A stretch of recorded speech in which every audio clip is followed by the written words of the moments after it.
বিশ্বাস করতে হবে। আমার ভাই, আমার বন্ধুগণ, আল্লাহ রাব্বুল আলামিন তিনি যে ক্ষমতার অধিকারী, তিনি যে একক সত্তার মালিক, আল্লাহ তাআলার সঙ্গে কোনো শরীক আছে নাকি? অংশীদার আছে? অংশীদার নেই। আজকের দেখেন লক্ষ্য করে, যদি একটা আপনাদের এলাকায় যে একটা চেয়ারম্যান, একটা মেম্বার আর মহিলা মেম্বার আছে না? তো এই তিনজন মিলাই একটা ওয়ার্ড চালাইতে গেলে এর মধ্যে কত রকম দল মত, কত রকম মতামত হয় না? হতো কিনা? কিন্তু আল্লাহর সঙ্গে যদি আর কেউ থাকতো, একজন বলতো আজকে পূর্ব দিকে সূর্য ওঠে, আজকে পশ্চিম দিকে উঠুক নাকি, একটা বিশাল জ্ঞানলা হইতো না? কিন্তু এখানে বোঝা যাচ্ছে যে আল্লাহ রাব্বুল আলামিন তিনি একমাত্র আকাশ এবং জমিনের মালিক। কে ধরে বলেন? আল্লাহ। তিনি আপনার হায়াতের মালিক কে? মউতের মালিক কে? ভালো করার মালিক কে? খায়রিহি ওয়া শাররিহি মিনাল্লাহি তাআলা। আল্লাহ রাব্বুল আলামিন ভালো মন্দ যা কিছু হয় কার পক্ষ থেকে হয়? আল্লাহর পক্ষ থেকে হয়। আজকের অনেক লোকে মনে করে যে আমি যে এত বিপদের মধ্যে, এত আল্লাহ পরীক্ষা, কি ধরে বলেন? এটার পরে আপনাকে আমাকে ইস্তেমাক থাকতে হবে, ধৈর্য ধারণ করতে হবে, আল্লাহর কাছে সাহায্য চাইতে হবে, কোন রকম অসন্তুষ্ট হওয়া যাবে না। এই জন্য আল্লাহ রাব্বুল আলামিনের পরে আমার তাওয়াক্কুল করতে হবে। আমার ভাই, আমার বন্ধুগণ, আল্লাহ রাব্বুল আলামিন তিনি বলছেন, কুল হুয়াল্লাহু আহাদ আল্লাহুস সামাদ লাম ইয়ালিদ ওয়া লাম ইউলাদ ওয়া লাম ইয়াকুল লাহু কুফুয়ান আহাদ। আল্লাহ রাব্বুল আলামিন বললেন, বলো আল্লাহ তাআলা এক। তিনি আল্লাহ রাব্বুল আলামিন তিনি এক, তার সঙ্গে কোনো শরীক নাই। আল্লাহ কারোর মুখাপেক্ষী নয়, তিনি কাউকে জন্ম দেন নাই, তাকে কেউ জন্ম দেয় নাই, আর তার সমকক্ষ আসমান আর জমিনে কেউ নাই। জোরে কোন সুবহানাল্লাহ। আল্লাহ তাআলা এই ছোট্ট সূরাটা, এই সূরাটার এত গুণ, এত বড় সূরা যে বলা হচ্ছে যে এই সূরাটা আমাদেরকে বেশি বেশি তিলাওয়াত করার জন্য বলেছে। আমরা যে নামাজে যে সূরাগুলো পড়ি, অধিকাংশ সময় আমরা এই সূরা ইখলাসটা পড়বো, এর ভিতরে অনেক ফজিলত রয়েছে, ওই কথাগুলো পরে বলা যাবে। আমার বন্ধুগণ, আল্লাহ রাব্বুল আলামিন বলেন, আল্লাহু লা ইলাহা ইল্লা হুয়াল হাইয়ুল কাইয়্যুম। আল্লাহ রাব্বুল আলামিন তিনি হলেন সদা জাগ্রত, তিনি হলেন চিরঞ্জীব। কি আল্লাহ তাআলা নিজে বলছেন, আমার কোনো তন্দ্রা নিদ্রা আসে না, আমি হলাম, আমার কোনো মৃত্যু নাই, আমি হলাম সদা জাগ্রত চিরঞ্জীব, আমি দুনিয়া, আমি এই আল্লাহ রাব্বুল আলামিন তিনি বললেন, আর তিনি আজীবন থাকবেন নাকি? থাকবেন না? আল্লাহ বলছেন আমি সকল ক্ষমতার মালিক। কে ধরে বলেন? আল্লাহ রাব্বুল আলামিন। আমার ভাইরা, আল্লাহ রাব্বুল আলামিন তাই বলছেন, তিনি যে মালিক এই দুনিয়ার ভিতরে, আল্লাহ রাব্বুল আলামিন বলছেন, কুলিল্লাহুম্মা মালিকাল মুলকি তুতিল মুলকা মান তাশাউ ওয়া তানজিউল মুলকা মিম্মান তাশাউ ওয়া তুইজ্জু মান তাশাউ ওয়া তুযিল্লু মান তাশাউ বিয়াদিকাল খায়র ইন্নাকা আলা কুল্লি শাইইন কাদির। আল্লাহ রাব্বুল আলামিন বললেন যে বলো হে আল্লাহ, আল্লাহ হলেন সমস্ত রাজত্বের মালিক। কে? আল্লাহ রাব্বুল আলামিন তিনি বলেন, তিনি হলেন সমস্ত রাজত্বের মালিক। আল্লাহ তাআলা বলেন, আমি কাউকে কি করে রাজত্ব দেই, আবার কারো কাছ থেকে আমি রাজত্ব ছিনিয়ে নিয়ে নেই, আবার কাউকে আমি পর্যাপ্ত পরিমাণ রিজিক দান করে থাকি, আবার কাউকে আমি অনাহারে রেখে দেই, আবার কাউকে আমি অনেক করে মান সম্মানের অধিকারী করে থাকি, আবার অনেককে আমি কি করি মান সম্মান কেড়ে নেই, বেইজ্জতি করে থাকি। সব হলো আল্লাহ রাব্বুল আলামিনের ক্ষমতা। কার? আমরা এগুলো বিশ্বাস করি না। এটা বিশ্বাস করার জন্য আল্লাহ রাব্বুল আলামিন জানাই দিয়েছেন যে আল্লাহ পাক বলছেন যে এই দুনিয়ার সব কিছুর মালিক হলো আল্লাহ রাব্বুল আলামিন। এই দুনিয়ার ভিতরে কাউকে ইচ্ছা আমি অনেক ধন সম্পদ দেই, অনেক কিছু দেই, আবার অনেকের দেই না, অনেকের আমি মান সম্মান দেই, অনেকের মান সম্মান আমি কেড়ে নেই, অনেকের রাজত্ব দেই, আবার রাজত্ব কারো কাছ থেকে কেড়ে নিয়ে নেয় না। দেখেন না, গত কয়েকদিন আগে আমরা আমাদের সবার মনের একটা তিরাস ছিল, মনে হয় আর কখনো যাবে না, অনেকে বলতো হুজুর যে ইতিহাস তো দেখেছি যে আবু জেহেল, নমরুদ, ফিরাউন তারা তো ধ্বংস হয়ে গেছে, কিন্তু হবে কি করি মনে হয় না, একমাত্র মৃত্যু ছাড়া মনে হয় হবে না। কিন্তু হঠাৎ করে দেখেন কিভাবে, মানে টাইম দিল কত, কয়েক 40 মিনিট না কতক্ষণ টাইম দিয়েছিল, যে 45 মিনিট যে টাইম দিয়েছিল, যে এই টাইমটা আপনার জন্য বরাদ্দ থাকলে এর ভিতরে আপনি কি করবেন তাড়াতাড়ি গোছাই নিয়ে নেন। হ্যাঁ, তাহলে আল্লাহ রাব্বুল আলামিন পারে না? ক্ষমতা ছিল এখান থেকে 1 ঘন্টা আগে, আর 45 মিনিট পর কি ক্ষমতা আছে? তাহলে কেড়ে নিল কে? আল্লাহ। তাহলে আল্লাহ আছে না নাই? আল্লাহ আছে। আমার বন্ধুগণ, এটা বিশ্বাস করতে হবে আমার বন্ধুগণ।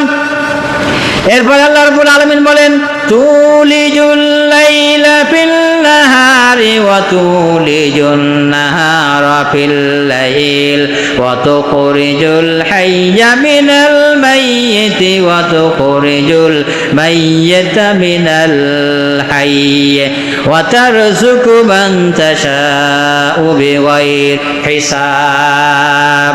আল্লাহ রাব্বুল আলামিন বলেন, আল্লাহ তাআলা রাতকে দিনের মধ্যে প্রবেশ করান এবং দিনকে রাতের মধ্যে প্রবেশ করান, আর মৃত্যুকে জীবিত করেন, আবার জীবিতকে মৃত্যু করে থাকেন, আর যাকে চান বিনা হিসাবে অনেক রিজিক দান করে থাকেন। সুবহানাল্লাহ। আমার বন্ধু, তাহলে আল্লাহ এখানে কি বললো? যে আল্লাহ তাআলা বলছেন যে আল্লাহ দিনের মধ্যে, এই যে দিন আস্তে আস্তে দিন রাতের ভিতরে যাবে না, আবার রাত আস্তে আস্তে দিনের ভিতরে যাবে না, তাহলে করছেন কে? আল্লাহ বলছেন এই ক্ষমতা আমার আছে, এই দুনিয়ার কোনো ব্যক্তির ক্ষমতা আছে? তাহলে আল্লাহর এত যদি ক্ষমতা থাকে, তাহলে আমরা কি কারণে সে আল্লাহকে ভুলে থাকতে পারি? আল্লাহর ইবাদত করা থেকে পিছিয়ে থাকতে পারি? আমার বন্ধুগণ, আমার ভাইরা, যে আল্লাহ রাব্বুল আলামিন আপনার জন্য আমার জন্য এত কিছু করলো, যে আল্লাহ রাব্বুল আলামিন তিনি আসমানকে সৃষ্টি করলেন, জমিনকে সৃষ্টি করলেন, আপনার আমার জন্য রিজিকের ব্যবস্থা করে দিলেন, আর সেই আল্লাহকে আমরা ভুলে রয়েছি। আমার ভাই, আমার বন্ধুগণ, এরপরে আল্লাহ রাব্বুল আলামিন বলেন, তারা কি তাদের উপরে আসমানের দিকে তাকায় না যে কিভাবে আমি এইগুলো বানিয়েছি, আর কিভাবে আমি এইগুলো সুসজ্জিত করে রেখেছি, আমি কিভাবে আমরা আমাদের বলছেন যে বান্দা তোমরা কি দেখো না যে আমি আসমানকে কিভাবে তৈরি করেছি, আর আসমানের দিকে তাকাইলে যে এই ভিতরে আমি কিভাবে সুসজ্জিত করে রেখেছি। আছে না নাই? আসমানে চন্দ্র আছে না, তারা আছে না? তাহলে এই তারাগুলো ঝিলমিল করে না? আমার বন্ধুগণ, তাহলে কি সুসজ্জিত করেছে। আল্লাহ বলছেন যে এইগুলো ভিতরে অন্য কারোর ক্ষমতা নাই। আল্লাহ তাই বলছেন যে এইগুলো যে আর রয়েছে, আল্লাহ তাআলা বলছেন আর এর ভিতরে তোমরা দেখো কোনো ত্রুটি দেখতে পাও কিনা। আজকের আপনার বয়স, আমার বয়স, মনে করেন কারো বয়স 50, 60, 70, 80, 90 বছর হয়ে গেছে, আজকের পর্যন্ত আসমানে জমিনে কোনো ত্রুটি এই পর্যন্ত কেউ বলতে পারবে যে আসমানের এই ত্রুটিটা হইলে, এইটা হইলে ভালো হতো? কে বলতে পারবে এর ত্রুটি আছে? আল্লাহ নিজে বলছেন যে আমি আসমানকে এইভাবে সৃষ্টি করেছি যে এর ভিতরে কোনো ত্রুটি রাখি নাই। ধরে কোন সুবহানাল্লাহ। তাহলে আসমানকে সৃষ্টি করলো, জমিনকে যে আল্লাহ তাআলা সৃষ্টি করলো, তাহলে সে আল্লাহ তাআলার ইবাদত করার দরকার আছে না নাই? গোলামি করার দরকার আছে না নাই? আমার বন্ধুগণ, এবার আসেন যে আল্লাহ রাব্বুল আলামিন তিনি বলছেন, আলাম তারা আন্নাল্লাহা ইউসাব্বিহু লাহু মান ফিস সামাওয়াতি ওয়াল আরদি ওয়াত তায়রু সাফাতিন। আল্লাহ রাব্বুল আলামিন বলেন, তোমরা কি দেখো না আসমান জমিনে যা কিছু আছে তারা সারিবদ্ধভাবে উড়ন্ত পাখিরা আল্লাহর তাসবিহ পাঠ করতেছে। আল্লাহ তাআলা দেখেন কত আমাদেরকে বলছেন, মানুষ তোমরা যে গাফেল হয়ে রয়েছো, এই যে আসমানের যে পাখিগুলো উড়ে যায়, তারা যে কি সকালবেলা উঠে পাখিরা কিচিরমিচির করে না? করে কিনা? করে। কিন্তু পাখিরা উঠে আল্লাহ পাক বলছেন যে এই পাখিরা আল্লাহর তাসবিহ পাঠ করতেছে, আর এই মানুষ কত নাফরমানি করে, যে যখন ফজর আজান হয়ে যায়, আসসালাতু খায়রুম মিনান নাওম, আল্লাহ তাআলা বলছেন যে তোমাদের ঘুম হইতে নামাজ উত্তম। কি ঘুম হইতে? বুঝতে পারছেন কথা? ঘুম হইতে নামাজ উত্তম। আর আমরা বানাই নিয়েছি কি? বলেন, আমরা কি বানাই নিয়েছি? নামাজ হইতে ঘুম উত্তম, ঠিক কিনা? আর এদিকে আল্লাহ তাআলা বলছেন যে দেখো যে তোমরা নাফরমানি করো, যে সকালবেলা উঠে যে সমস্ত পাখিরা চলাফেরা করে, যে পাখিরা গাছে কিচিরমিচির করে, তার আল্লাহ রাব্বুল আলামিন তাসবিহ পাঠ করতেছে, আর তোমরা কিভাবে মানুষ তোমরা ফজরের আযান শুনে ঘুমায় থাকতে পারো? ঘুমায় থাকতে পারে কেউ? আমার ভাইরা, আমার বন্ধুগণ, জুমায় যেমন মসজিদ ভরে যাচ্ছে, আমার ভাইরা এই মসজিদ প্রত্যেক ওয়াক্তে নামাজ দরকার আছে না নাই? আছে না? কিন্তু ওয়াক্তে নামাজে দেখা যায় যে হয়তো এক কাতার পরে কিনা, আপনাদের এখানে কি হয় জানি না, কিন্তু অনেক জায়গায় আছে যে এক কাতার ভরে না। তাহলে নামাজ কি 5 ওয়াক্ত নামাজ পড়া ফরজ না সুন্নত না নফল? ফরজ না? এই ফরজ যদি হিসাব হয় তাহলে আপনি আর আমি নামাজ এখন যদি কোনো মৃত্যু হয়ে যায় তাহলে বলেন মরণে কোনো গ্যারান্টি আছে? আছে? কেমন করে ঘুমাও তুমি, কেমন করে ঘুমাও তুমি, ফজর করে কাজা, এমন তো হতে পারে জোহরে জানাজা তোমার, এমন তো হতে পারে আসরে জানাজা। আছে না নাই? বাড়ির থেকে ভালো মানুষ বাইরে হয়ে গেছে, রাস্তায় যাওয়ার সঙ্গে সঙ্গে অ্যাক্সিডেন্ট হয়ে গেছে, বাড়িতে সংবাদ পেয়েছে স্পট হয়ে গেছে, না আছে না নাই? কিন্তু ওই ব্যক্তিকে আনার পরে, আমার ভাই আমার বন্ধুগান বাড়িতে আনার পরে মনে করলো যেহেতু মারা গেছে আর কি হবে, রেখে কি সাদিকে ঘোষণা দিয়ে দাও, ওই জোহরে জানাজা হবে না আসরে জানাজা হবে, রাত আর পার করা যাবে না। যাবে? রাত আর পার করবে না। আপনি মারা গেছেন 10টার সময়, বাড়ি মসজিদের ইমাম দেবে যে হয় জোহরের পরে জানাজা হবে নয় আসরের পরে জানাজা হবে, হবে না? এই ঘোষণা দিয়ে দেবে। আমার বন্ধুরা তাই বলছে যে কেমন করে ঘুমাও তুমি, কেমন করে ঘুমাও তুমি, ফজর করে কাজা,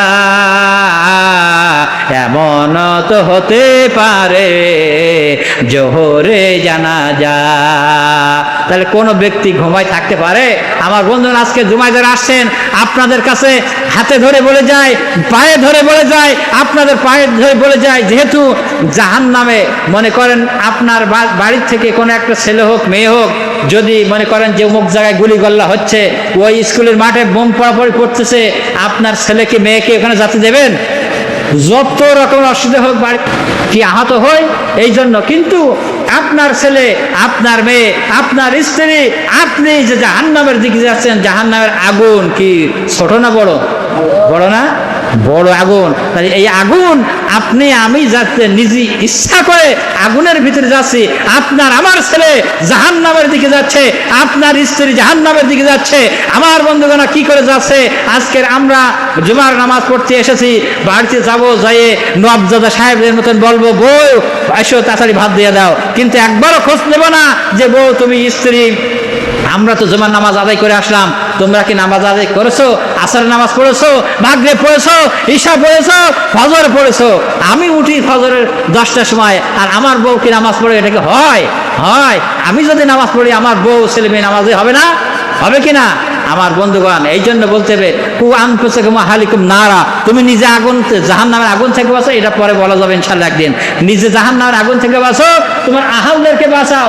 তুমি যে জাহান্নাম থেকে বাঁচবা, আর তোমার আহাল যদি জাহান্নামে চায়, তুমি জান্নাতি, আর তোমার আহাল যদি জাহান্নামী হয়, তোমার আর জান্নাত জটবে না।